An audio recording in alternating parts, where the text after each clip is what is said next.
తెలంగాణ ప్రభుత్వం ప్రతిష్టాత్మకంగా చేపట్టిన భూభారతి పోర్టల్ను ప్రయోగాత్మకంగా 4 మండలాల్లో అమలు చేయనున్నారు. ఖమ్మం జిల్లాలోని నేలకొండపల్లి మండలాన్ని పైలట్ ప్రాజెక్టులో భాగంగా ఎంపిక చేశారు. భూభారతి జూన్ 2 నాటికి రాష్ట్ర వ్యాప్తంగా పూర్తి స్థాయిలో అమలు చేసేందుకు ప్రభుత్వం కసరత్తు చేస్తోంది.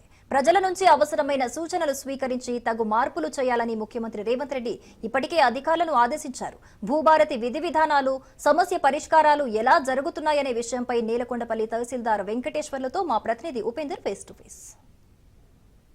తెలంగాణ ప్రభుత్వం ప్రతిష్టాత్మకంగా భూభారతిని తీసుకొచ్చింది. ఇప్పటికే ధరణిలో ఉన్న స్థానంలో కూడా ఈ భూభారతిని కూడా ఏర్పాటు చేస్తున్నారు. రాష్ట్ర వ్యాప్తంగా 4 మండలాలను పైలట్ ప్రాజెక్టుగా ఏర్పాటు చేయడం జరిగింది. ఖమ్మం జిల్లాలోని నేలకొండపల్లి మండలం రెవెన్యూ కార్యాలయాన్ని కూడా ప్రత్యేకంగా పైలట్ ప్రాజెక్టులో ఏర్పాటు చేయడం జరిగింది. అసలు భూభారతిలో ఎటువంటి సమస్యలు ఉన్నాయి, భూభారతి ద్వారా ఎటువంటి కార్యక్రమాలు చేపడుతున్నారు, ప్రధానంగా భూభారతికి సంబంధించినటువంటి సమస్యలను కూడా వారు పరిష్కరించే దిశగా ఎటువంటి కార్యక్రమాలు చేపడుతున్నారు అనే విషయాన్ని మనతో మాట్లాడడానికి రెవెన్యూ తహసీల్దార్ మనతో ఉన్నారు. వారిని అసలు ఈ భూభారతికి సంబంధించినటువంటి పూర్తి డీటెయిల్స్ మనం తెలుసుకునే ప్రయత్నం చేద్దాం. చెప్పండి సార్. మన తెలంగాణ రాష్ట్ర ప్రభుత్వం నిన్న అంబేద్కర్ జయంతి సందర్భంగా మన రెవెన్యూ శాఖ మంత్రి గారి ఆధ్వర్యంలో మన రాష్ట్ర ముఖ్యమంత్రి గారు భూభారతి పోర్టల్ని, అదేవిధంగా ఈ భూభారతి మన ఆర్ఆర్ చట్టం 2025 రూల్స్ కూడా మనకి నిన్న ప్రారంభించారు, అది జారీ చేశారు.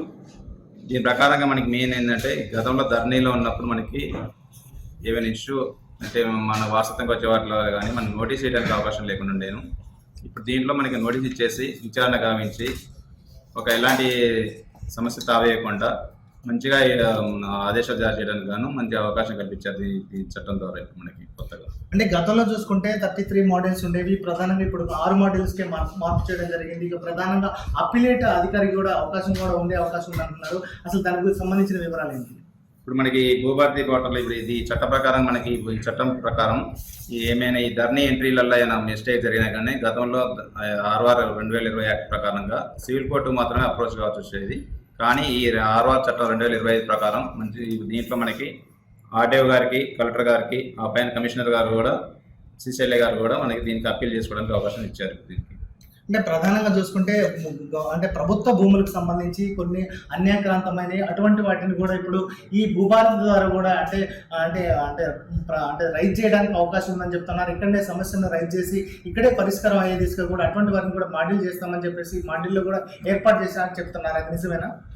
అంటే మనకి దీంట్లో ఏంటంటే, గతంలో అసైన్మెంట్ చేయబడి వాసు ఇనాం భూములకి వాసులు ఇచ్చి ఇలాంటి వాళ్ళు ధరణిలో ఎంట్రీ కాకుంటే వాళ్ళందరూ కూడా ఇప్పుడు దరఖాస్తు భూభారతి పోర్టల్లో దరఖాస్తు చేసుకుంటే మనకి ఆర్డీఓ లెవెల్లో విచారణ గావించేసి వాళ్ళని ఎంట్రీ చేయడం జరుగుతుంది. ప్రధానంగా ప్రతి రెవెన్యూ డివిజన్లో ఈ కార్యక్రమాలు ఏర్పాటు చేస్తారా?